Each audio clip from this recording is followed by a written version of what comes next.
This is a series where we have been speaking with different leaders who have created meaningful impact through the technology, innovation, and transformation.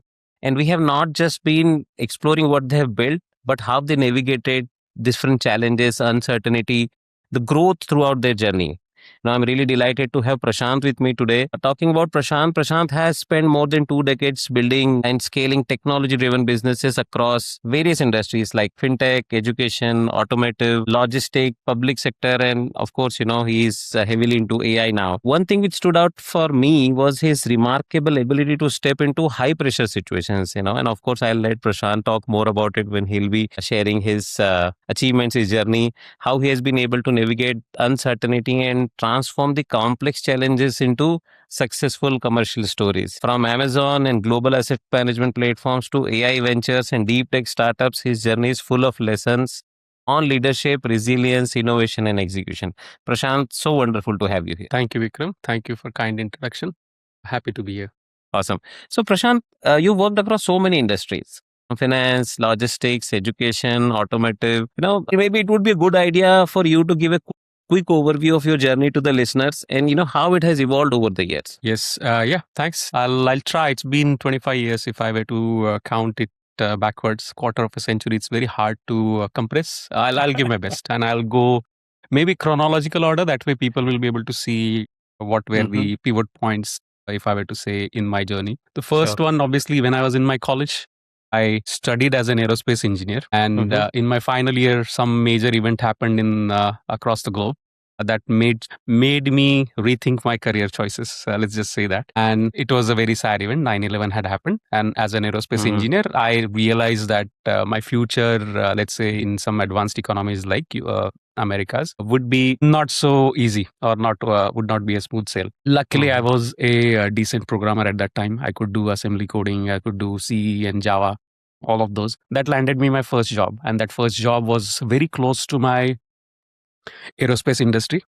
The work that I ended up doing was related to writing a software to maintain aircrafts on the basis of their structural damage or all the properties, the engineering stuff that we already know about. Having said that, it was more of software than engineering. And there starts my career as a software engineer.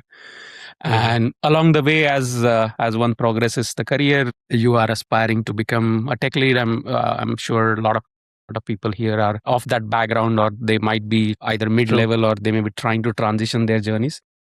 What happens along these journeys is there is an industry called finance industry. Everybody knows about it. It pays really well, and you get sucked into it. Two attributes, if I were to say, to be successful there is: are you good with numbers, and can you do your job properly, maybe under high pressure situation, as you were earlier mentioning.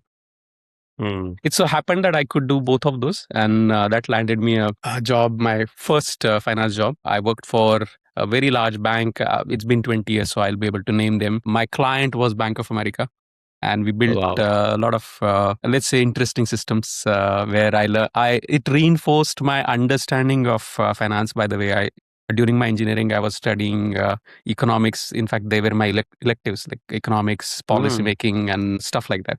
That made me not only enter the industry, I stayed there, and I was there till at least 2017. Whole of my journey or career growth has been in that industry, and along the way, I was working with a company whose name is Oppenheimer Funds at that time. Now they're acquired by Invesco. They were also renamed as, or rebranded as, OFI Global Asset Management Company. There, it's been, if I were to recall, at least 20 plus years now. When I started there, when I first landed in New York as well, we started working on systems. It was mostly, Prashant, fix this cell on some front-end system. It was very easy for me. I finished it in half an hour, and then people said, okay, let me give you a bigger task. And the task that they gave to me, they thought that it was 6 months. It was going to take 6 months. I finished it in 6 days. It was data-related project.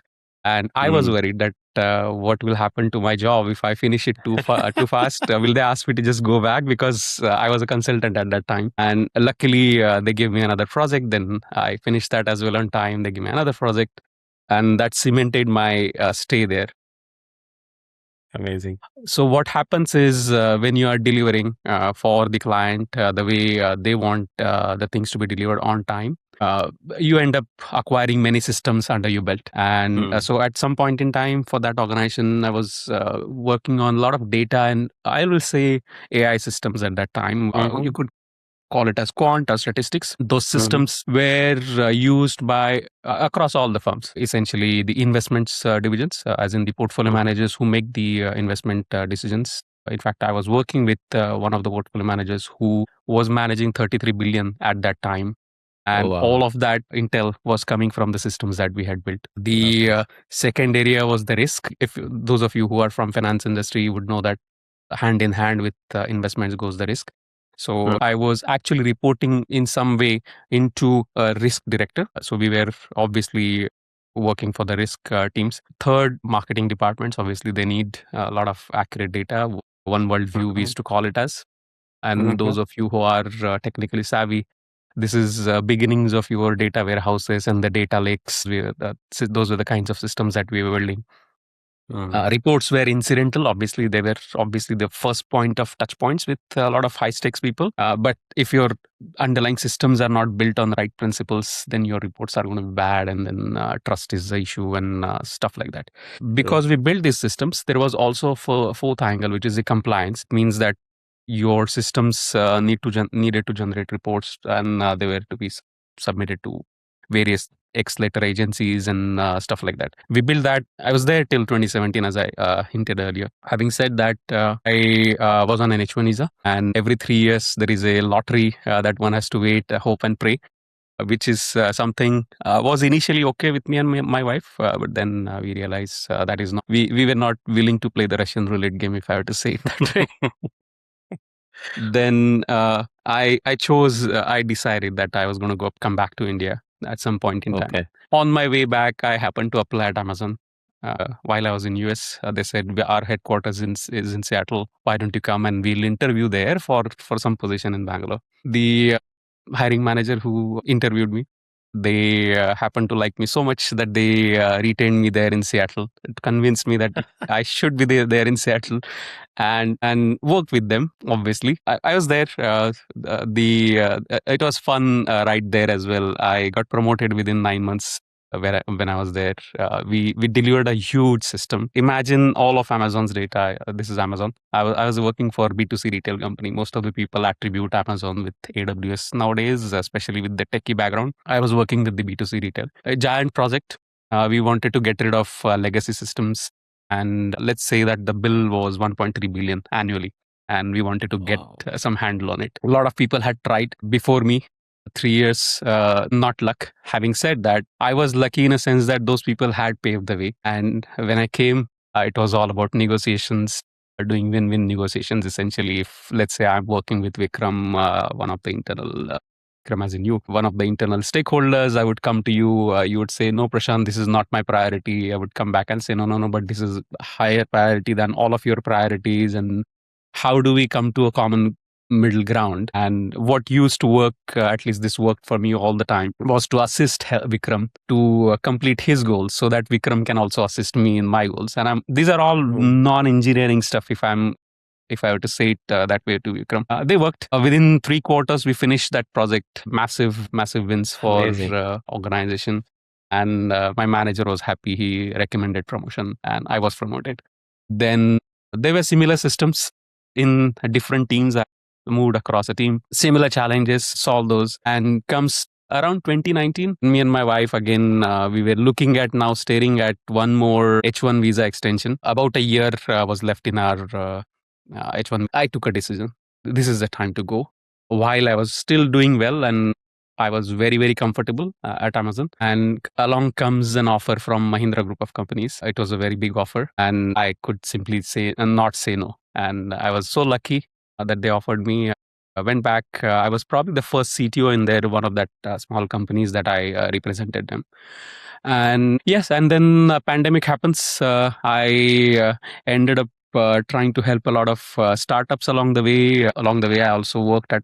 I went to Nigeria worked with a company who was literally a supply chain company and was shut down at that time. So no revenues from supply chain. How do you save a company? We had to reinvent the wheel. We went back to drawing boards, created, envisioned some products needed to be built. My own team, had 4 or 5 people who were diagnosed with COVID. So what we did was literally the place where I was living, there was a basement. In the basement, we brought four very strong engineers and we obviously tested them and all of that good stuff.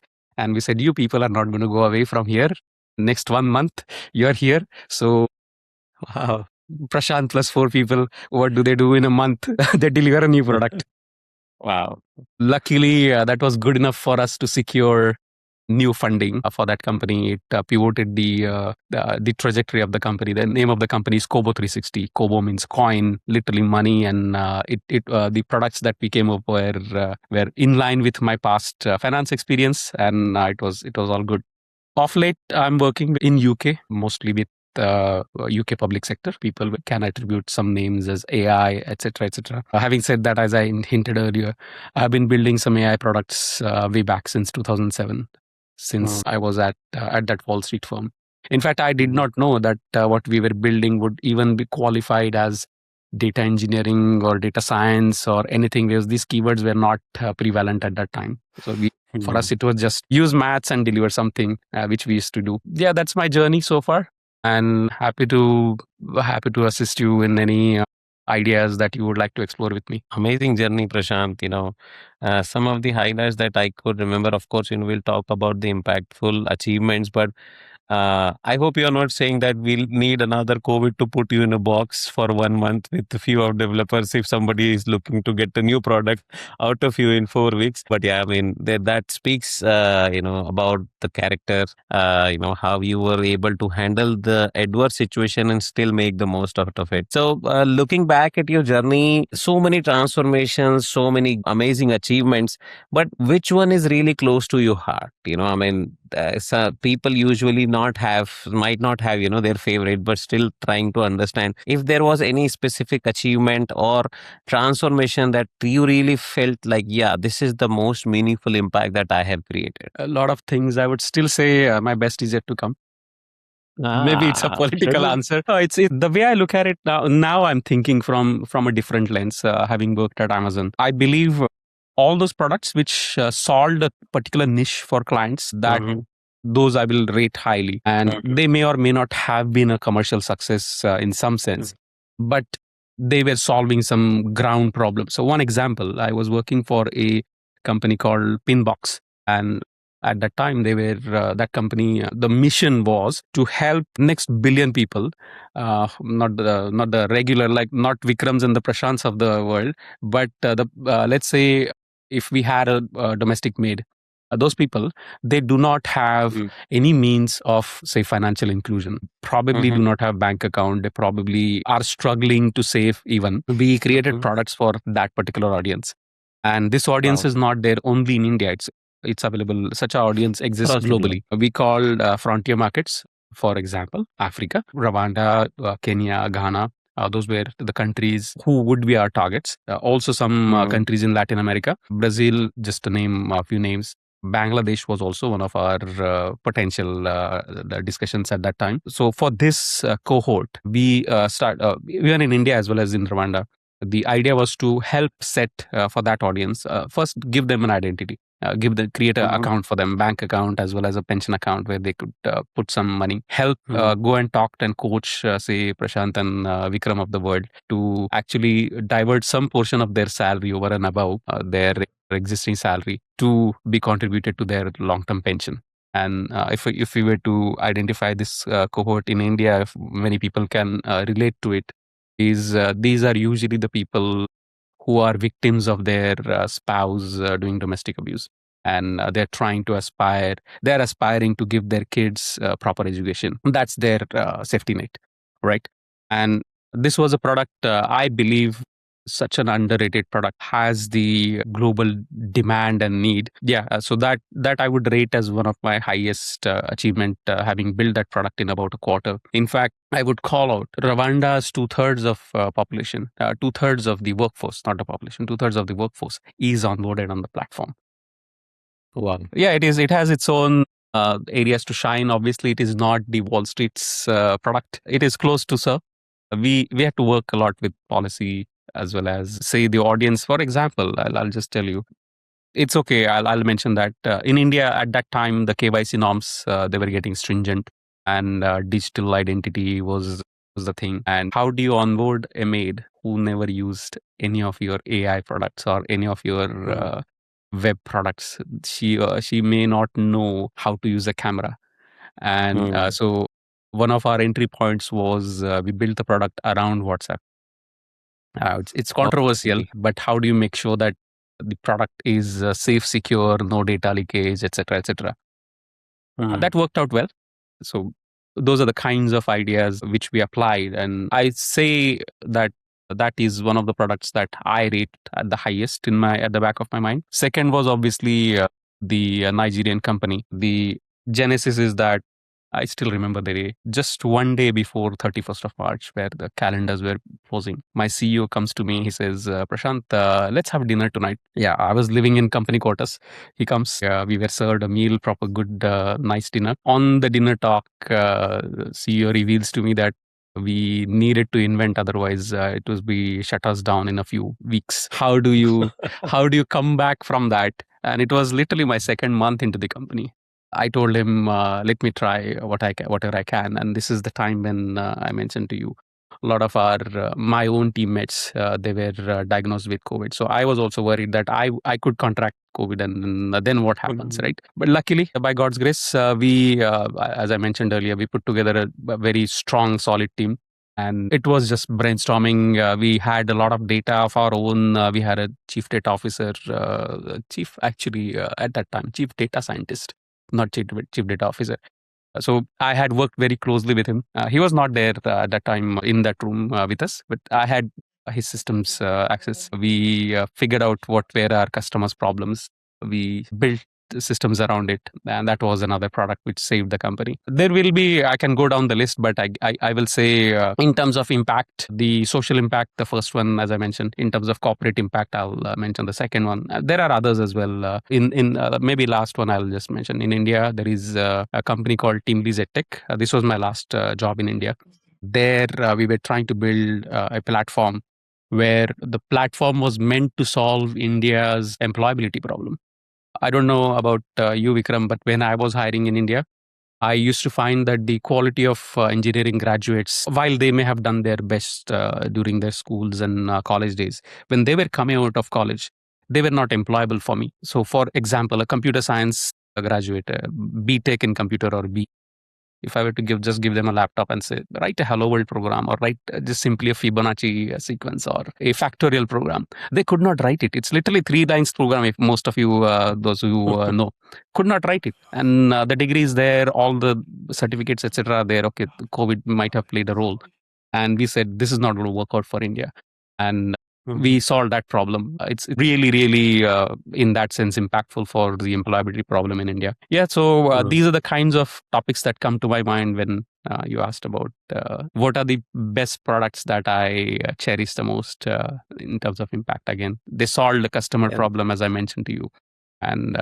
that was the lens that I acquired actually from Amazon. thank you for sharing, Prashant. Those were amazing stories, truly inspirational. Most of the guests would you usually talk about the commercial success or stories of creating, transformation for some sort of a commercial impact, but very less are able to, share their stories where they were able to have such a great impact in the lives of real people, social impact where you are trying to actually help out all those people who are in that specific segment and they need something like this. I'm sure, these kind of initiatives should be taken more often by, a lot of people because the world is huge. Maybe, just one or few of such initiatives probably won't be able to cover, the entire population.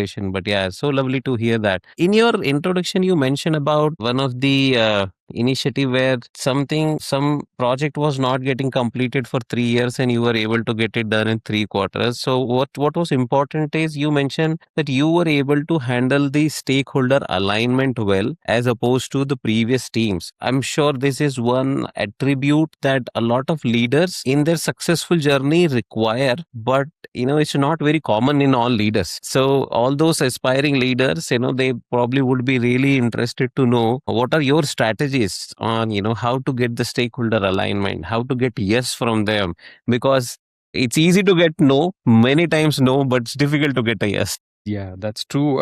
I'll bank upon one thing that I learned during my college days. A little bit of stories, backstory, and then Mm, I'll culminate it into the real message. In my study days, IIT Bombay, third year, I remember one of my roommates, then roommates, he saw that I was very busy. I was getting frustrated and stuff like that. He came to me and said, Prashant, I think you are trying to do too many things, and I have a book for you that you must read. mhm.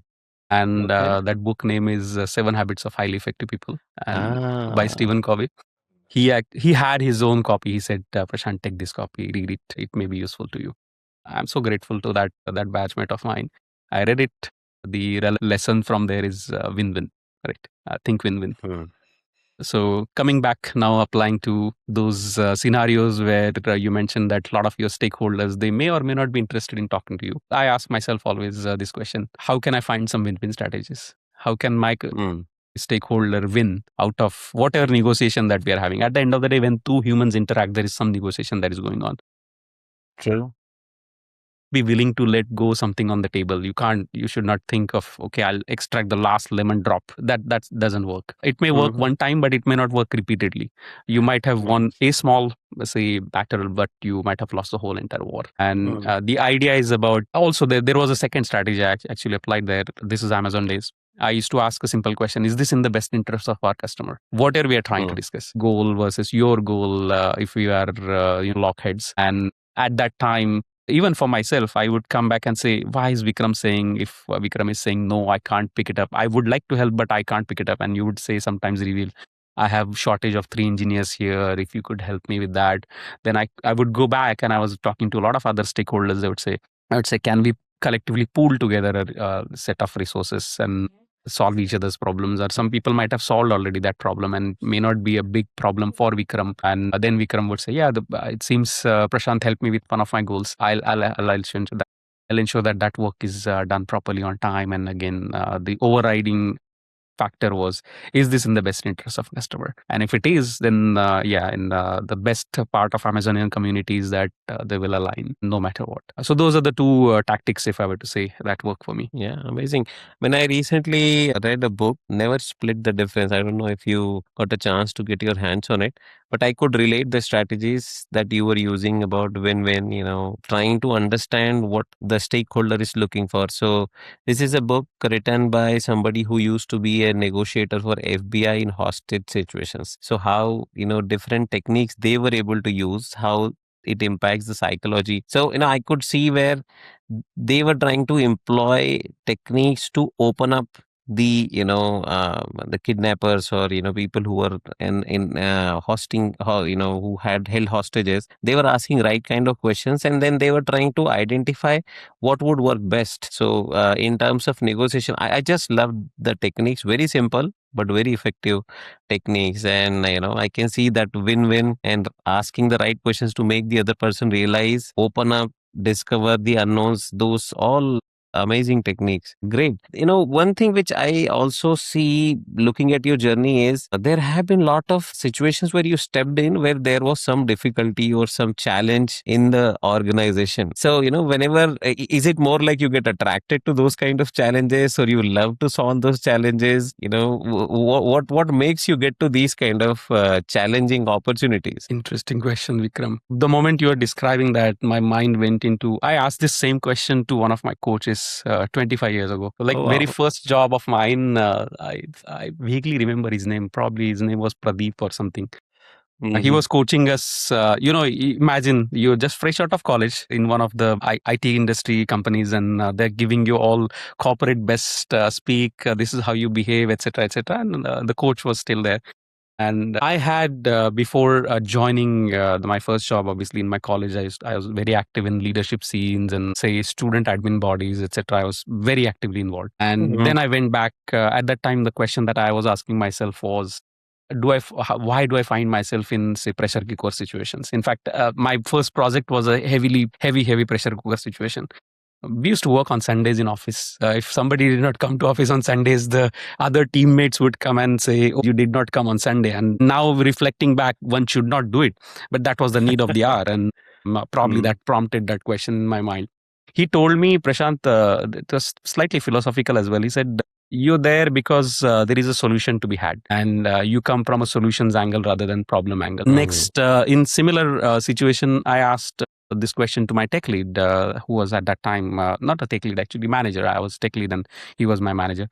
And he said, Prashant, I mean, at the end of the day, if there is no problem to be solved, our jobs don't exist. So in consulting world, problem is equal to an opportunity. So if if you make that switch in your mind, this is a problem versus there is an opportunity for me to shine. It's a different discussion altogether. Now coming back again, I think John C. Maxwell of leadership book, The 21 Habits of Leaders. I'm misquoting the name of the book. How do you find a leader? You identify a crisis situation. In a crisis situation, you'll always find a leader who is trying to make an impact and make the way. And these people may not be your best speaking people. They may be just isolated. They may be completely, let's say, network averse people. At the same time, they're making some impact on ground. And early on in my career, I was also during my school days, I had realized that, I mean, crisis is equal to leadership.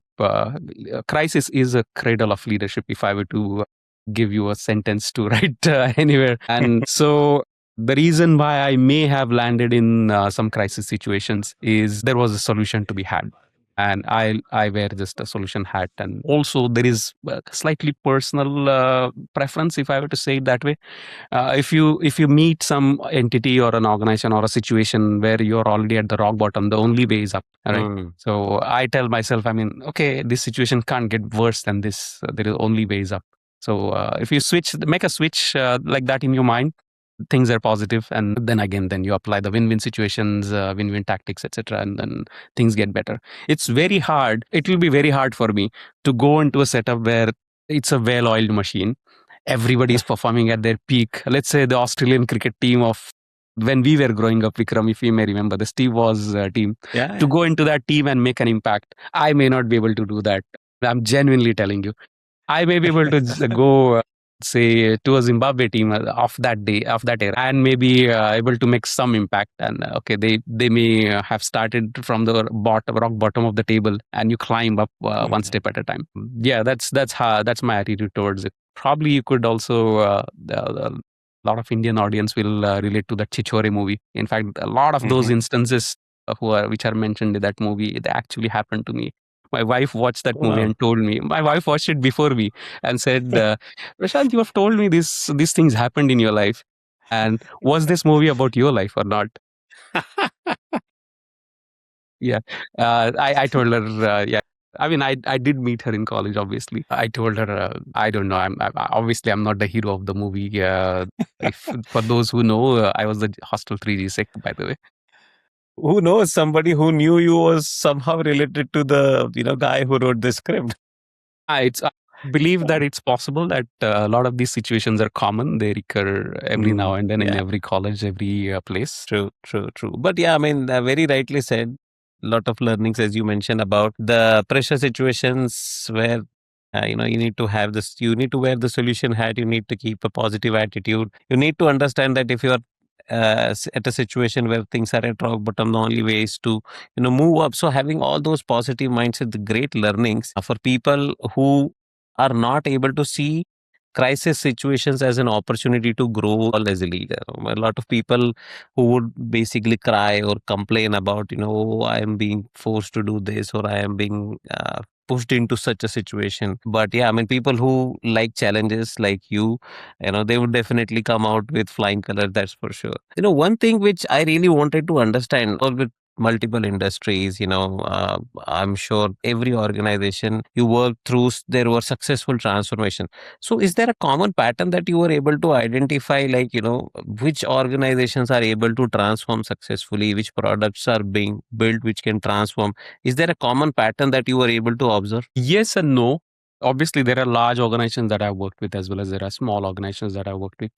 I would, if I were to say, bring a lens or on the dimension to find out where there is a difference. Those organizations which are hungry to deliver on behalf of Mhm. customers, they tend to be agile, and Mhm. they are the leaders in that organization, not the CEO. CEOs obviously would want to grow and change and etc. But the second level, post CXO level, that middle management, if Mm, I say if their bellies are full, they're not going to change. If they are mm, hungry to deliver, that organization makes a difference. They will be agile. They'll make the right switches. They'll make, I call it as fail fast, fail small, and mm, adapt quickly. Those things happen very fast. And I have seen organizations where it was very hard to convince somebody of something. And I also have seen of my clients as well. And also the organizations where we just said we there is a problem to be solved, and I mention this all the time to my audiences, colleagues as well as juniors of mine. Problems, erase that word called problem and write it as an opportunity. Now think it different wow. lens. And the moment we have that, people say, okay, I would like to align, I would like to align, I would like to align. And those organizations tend to make a difference. So it starts with people, obviously. And I Mm, used to mention this a lot earlier. Start with people who are hungry to deliver. Put the mm, processes in place, and your products will follow. And then the five P's of marketing, if I were to quote it that way, I start with people first. And as CXOs ourselves, Vikram, for us, it is very important to be aware of the fact that the people who we will be surrounded with, or we are usually surrounded with, they are themselves leaders or future mm, leaders. And it is imperative upon us to make sure that they actually eventually surpass us. And mm, our job is to be actually as a coach, as a mentor, mm. maybe to make ourselves redundant, if I were to say it that way. I've made myself redundant Yeah, in many companies. The leaders there are shining and all of that good stuff, which is a happy story, obviously, amazing. for a leader. So we lead leaders, in other words. So Yeah. from that lens, again, coming back to your question, I've seen two mindsets, if I were to call it that way. One mindset Mhm, is of an employee mindset. I don't know whether it is the right word to say, but this is something that I read in one of the books, where this set of people will expect things to be given on a platter. Always. mm, I don't know. Imagine a situation, and my manager should have done this for me, or my XYZ should have given me this or that, or etc., etc., etc. Versus the other set of people who would say, I understand things are not there. That means that I'm called upon to build that framework or build that system, and that person makes that difference, delivers it, and hopefully that person gets the credit.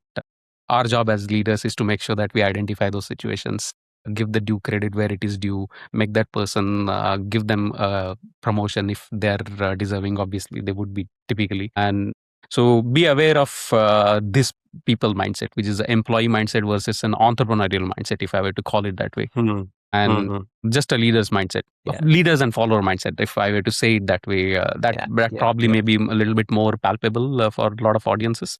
Yeah, so it's the mindset as well. So Yes. yeah, it starts with people, stays with people, and success stories obviously are for people. Amazing, amazing. Yeah, I mean, if you're not part of the solution, then you're definitely part of the problem, which it's a very good way to identify who has the potential to grow and become a great leader versus when everybody gets promoted based on their work, even if they might not have this kind of mindset as you were asking about, they might get promoted to module leads, managers, which is bound to happen with the years of experience that they would gain. But from that stage to moving to the next stage, to get into VPs or CXOs, the mindset has to be very different in terms of understanding the problem, solving the problem, rather than just trying to complain about it. So yeah, thank you for sharing that. It's an amazing insight, especially for all those listeners who would be aspiring to be a CTO or a CXO or VP in future. So thank you for sharing that. You mentioned you've been working on AI data for so many years. I mean, it has been a buzzword in last few years. So if you look 5 years ahead, what do you think leaders are underestimating most about AI? Yeah, good question. Very good question. To be genuinely honest, I do not have a right answer. So I'll just open up my mind, and there may be 4 things that I'll say wrong, 5 things that I may say right, and pick and choose. Your mileage may vary. So a few things. First and foremost, I'm guessing that most of the people are working for a for-profit organization. So being able to make the profit out of whatever product you are trying to build, product or service you're trying to build or deliver, is the first imperative. Unit economics do not work out, that product is going to die no matter what. So fast forward 5 years. Today you're there, let's say the random company XYZ who's listening right now. They think that I have a product AI and I'm going to make the world change, be the world's second trillionaire. It won't happen if there is no commercial viability. So fast forward 5 years, if you are viable commercially, then and then only you would have survived. And what will make that happen? So now let's go deeper. The cost of AI, usage of AI, right? So do you really need the frontier models for mundane tasks? Probably not. Do you really want your emails to be read by the Opus Claude? I will say no. So if there are these use cases, I'll say just avoid them. You're just burning the cash faster than you could even survive. And so that will be one angle. Second angle, still again at costing level, I'll keep it. Little bit of diving deeper into the small language models. Maybe these models which can fit into your and my devices, edge computing, if I were to call it that way, they may take over, and that will be a different, interesting problems to solve. It will bring in its own entirety a different set of problems. Governance of that AI, what if it goes rogue, and all of that, they need to be addressed. And I speak a lot about it in my blogs that I normally write for those who would shameless plug. Just be aware that the AI needs to be governed. Third one is I do not believe the way we are currently computing in the overall ecosystem, where there are large data centers, hyperscalers, we call it as.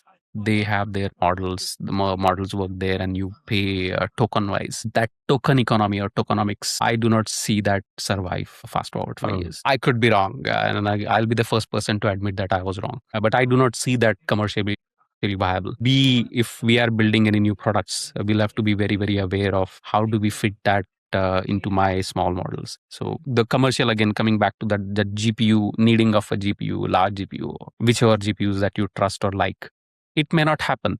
And there may be alternative computing ecosystems that might spring up. I have been interested in one area called quantum computing. I'm not saying quantum and AI will go together, but that's an interesting angle.